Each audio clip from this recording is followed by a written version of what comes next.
Frank, the Watford fan, says, we've got an international break now to find a proper manager. No PE teachers here, please, who can truly get the best out of this lot. How you're doing? Welcome back to a Hornets Walk. Hope you are really well. A bit of a weird one this week because rumours are we are waiting for the news of a new manager coming into Watford.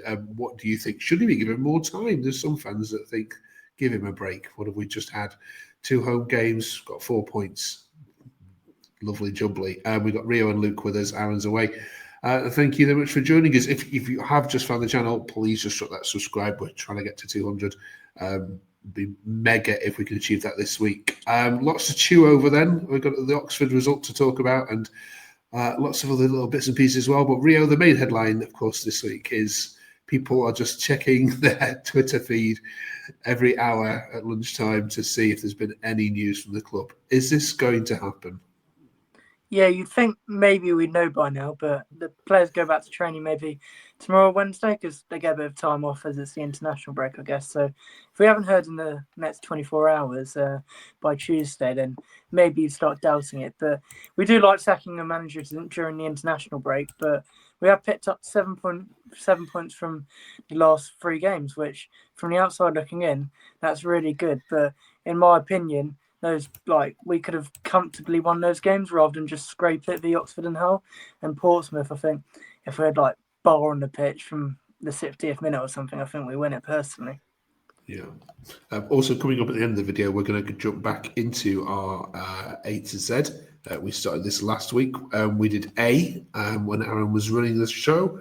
This week we're looking at B, and AI suggests that there's only one fella that it could be. Do you agree? We'll get these guys' views on all of that at the end. Okay, Luke, I mean, it's a bit farcical even by Watford standards that we're about to sack a manager who's just won a couple of games, but does he have to go?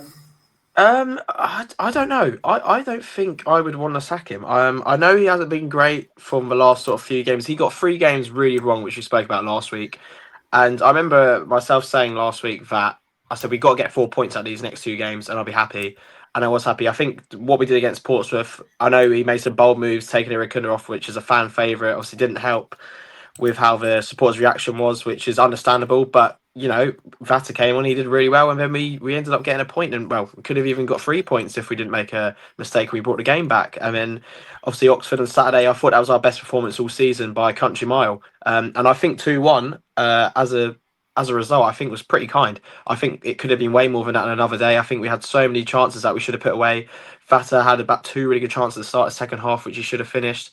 I do think 2-1 is not as good as it probably sounds, but we should have won about 4-5-0, even if you take away from that own goal. I think it was a positive performance to end on for the international break, and it's a bit one of those ones now. I'm like, do we actually just give him a bit more time? We're doing well. We're 11th in the league. We're not that far off the playoffs, which is obviously the aim for the Pozzos, which they've mentioned many a times. But I still think we're thereabouts. It's still clear that Paulo hasn't got his sort of ideal 11 yet. He's still working it out, but it seems like we're getting there. And I really think we should hold off for now. We've got a lot of tough fixtures now. And I think if we get a new manager in after this international break, he's in for a tough time in his first 5 games anyway. So I'd rather just stick with Paulo and keep what we've got.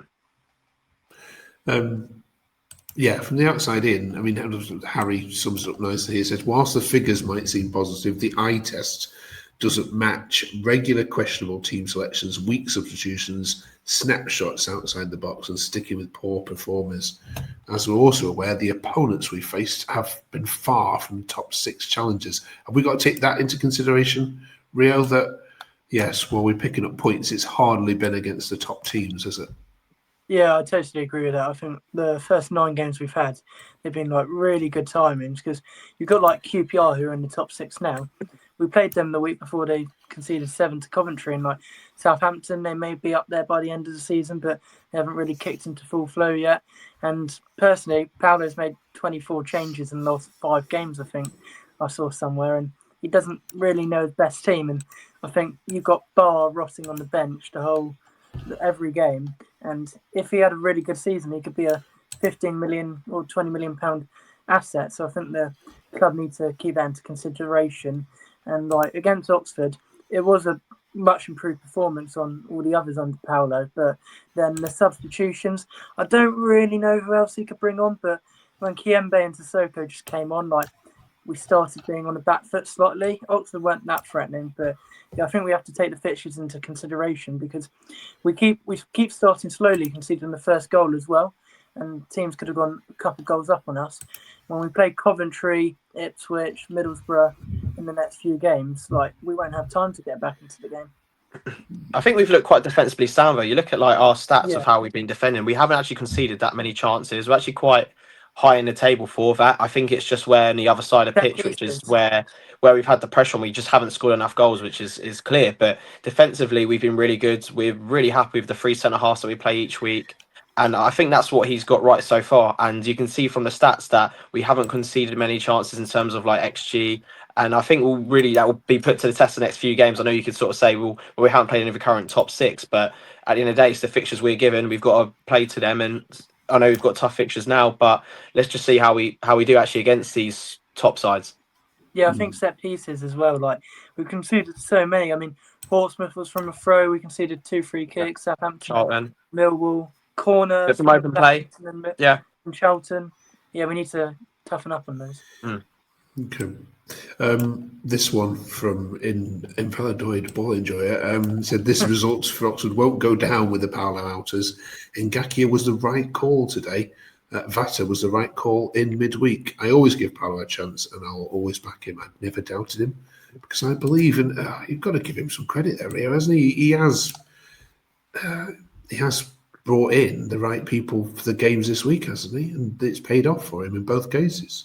Yeah, I mean, 3 games in 7 days, you're always going to need to rest a couple players. Maybe Petrie was the one to rest, I'm not sure, but Ngakia got 2 goals, more than he's got in his whole career. And Vata, I think Luke might say the same. It wasn't like who came on which was the issue against Portsmouth. It was who came off, because I feel with Paulo, I feel he's needed to take the handbrake off a bit. Like having Sissoko in midfield, like he lasted 90 minutes against Portsmouth, but we saw Vata in that midfield 3 against Oxford, which was a positive sign. And against Portsmouth, he got a golden assist. He changed the game, in my opinion. I also think where we've moaned that, like, you know, Bar hasn't been playing, we say that every week, it does seem like the way we do set up, it's not actually suited for him. No, we know Bar likes to go a bit wider. We play a really narrow. We're kind of playing 2 10s with Irakundra and Vata, so that makes sense that we don't play Bar. I know it's a bit frustrating to sort of come to the realisation of that, but I do think Bar's going to be a bench every week and he's going to be that impact sub within the second half. And I think Paulo knows that, and he actually uses that to his benefit. Every time Bar has came on, he's done his job, especially when we've been winning. He's done a really good job in terms of winning the ball and drawing fouls as well, and that's what he's known for. He's really good for that, and I think we found the right balance there. I think what fans just have to come to sort of maybe the realization that one of our fans' favourites is not going to be playing every week just because of how this manager sets up, and if it gets us results, I'm not against it at all. Don't you think, Luke, that maybe he should be coming on 70th minute, not 80th? Yeah, maybe a little bit earlier for sure, but I think that also goes to how the game is and what the scoreline is. I think if the Oxford game was 3-1 in the 70th minute, I think Bar would have came on. I think it's more just sort of get those sort of fresh legs on towards the end. But yeah, I think it's just based on how the game's going. Okay, just finally to balance out the arguments. Not that one. We've done that one. Kieran says 3 points is all well and good. However, I've just watched Watford put 11 behind the ball at home to Oxford 35 minutes and narrowly win. There's no sign of this promised high intensity football still. And Bar looked rightly annoyed coming off at the end.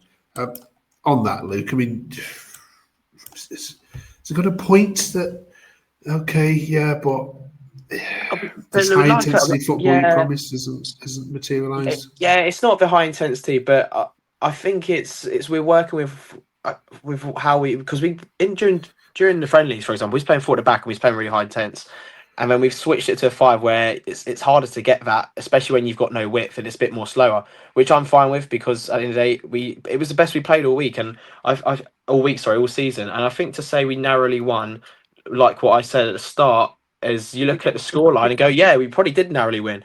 but we had so many chances. We should have put the game to bed. That we had really a lot of chances between that 45th and the 60th minute where their game should have been dead and buried then. I think that is quite harsh to say that we narrowly won. I think we was really good. It was a really good performance, and I think it gives us confidence to go in to international break. With that, I think if we did draw, I think that would have been Paulo gone. But I think I'm going to be one of the only ones to sort of say I'm happy to stick by him for at least another international break. Okay. Let us know what you think, of course, in the comments. What side are you on? Luke's side or Rio's side? Let us know. Right, it is international break then. When we come back, it's off to Sheffield. We go, Rio, to pile more misery on Chris Wilder. How do you see that one going? It's a funny one, isn't it? First of all, we don't know who the manager's going to be for you guys, but is this one that you could look at and go, we should? I mean, your home form's been brilliant, but away from home, do you need to be a bit braver in these sort of fixtures? Yeah, I mean, on Sheffield United, they've scored, is it like 2 goals in 9 games? And they've 3 goals, yeah. 3 goals, and they've lost 8 of them. So in an ideal world, that should be an easy 3 points, but we're coming off against a former Watford manager in Chris Wilder. We don't know who the manager is going to be. Again, if it is a new one, he'll need to find out his best 11. If it's Paulo, then, I mean, we haven't won on the road for 34 days. And counting. Yeah, and we're not wearing our yellow kit, which the home kit, which we haven't won away since, I think, Birmingham away and Cleverley's first game. So, can never fancy us on the road. But if we are serious about pushing for those playoffs, I think you've got to get at least a draw, if not 3 points from this.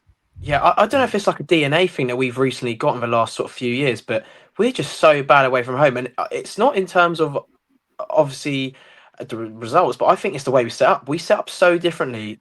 And this is not even across Paulo. This is across all the previous managers we've had. We set up completely different away from home. And what baffles me is you talk about, well, it's the home atmosphere, but some of the grounds in the Championship, it's not, that loud right up against you. I really think that we have a DNA where we struggle away from home. I still think we should play the same way, regardless of if it's your home pitch, or if it's your away pitch, or if it's a neutral pitch. I really think this is something that we've now got tied in as a DNA, where we set up so differently away from home, as if a bit nervous just because of the record that we've got away from home. And I really think that we need to start to put this to bed and actually start getting some results and playing how we play at home. I mean, we went 295 days without an away win in that exactly. And the thing is, this is our downfall every season. It's not what we do at home. It's what we do away. We've got to remember that half of our games are away from home. And if we only win 3 of them, we're not going to get anywhere, are we? So this is something which I think is a huge issue for the club, which I don't think a lot of people mention. We sort of take it as a joke now, but we never win away. But it's a bad problem. It needs to be resolved soon. Because I was thinking about this the other day, and that's why I don't do as many aways anymore, because we're completely useless away from home. I remember thinking at Hull away last season that when we were on that 17 game unbeaten run, that we let teams come at us first 50, 60 minutes away from home. We try and keep it tight and maybe nick a goal, whereas at home, when we had that brilliant home form, we'd be right on the teams trying to score 2 or 3. Yeah. Okay. Right, a little bit of light-hearted fun to finish off with then. We've started, if you were watching last week, the Watford A to Z.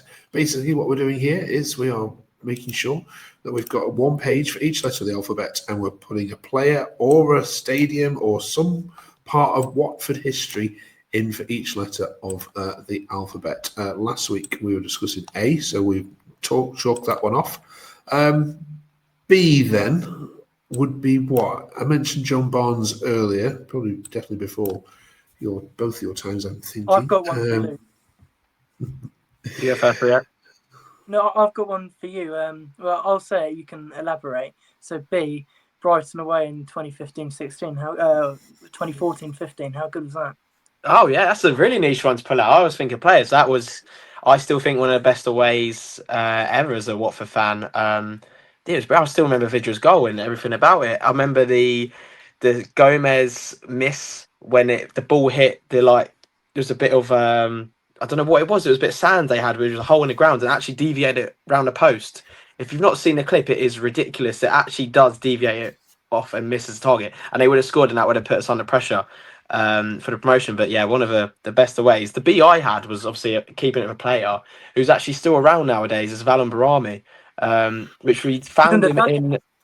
He was in the dugout at Charlton away, which I don't think he has been in as close as he has been as the new sporting director, which makes sense. He was actually one point he was actually in the touchline area, speaking to the fourth official, which I thought was very baffling, because I remember me and my friends were like, "Who's that bloke in a suit?" He's not the manager, because Paulo will never wear a suit anyway. Yeah, and it was just baffling. What sporting director you have, which is on the touchline, the dugout area? But yeah, a good player when he was around as well, and he's back now, which I think fans are quite happy with. Brilliant, and we'll give Aaron shout out Backman as well, as I'm sure if you were here, Yeah. You know he's back at the club for rehabilitation. Yeah. I think he doesn't even play Deportivo, but he's got a 10-week injury or something. As of today, yeah. I think that would have been Aaron's, wouldn't it? It would have been back. It definitely would have been. Absolutely. We'll shout him out for him in his absence. Right. Thank you very much, you two. Enjoy the 2 weeks off. We may be meeting again at some point this week, of course, with an emergency response. Any names you've been hearing on the whisper, any of you that might be coming in? Do you want a championship proven manager, Luke, or some random foreigner? I think everyone probably wants a championship proven manager, but it's the Pozzo, so we're going to get some random foreign manager, aren't we? I've never heard of. Actually, that'd be typical. Right, Sean Dyche incoming. Right, we'll see you whenever we see you then. 2 weeks' time after Sheffield United, or who knows, maybe tomorrow lunchtime. Right, the crazy world of Watford FC. Have a good one.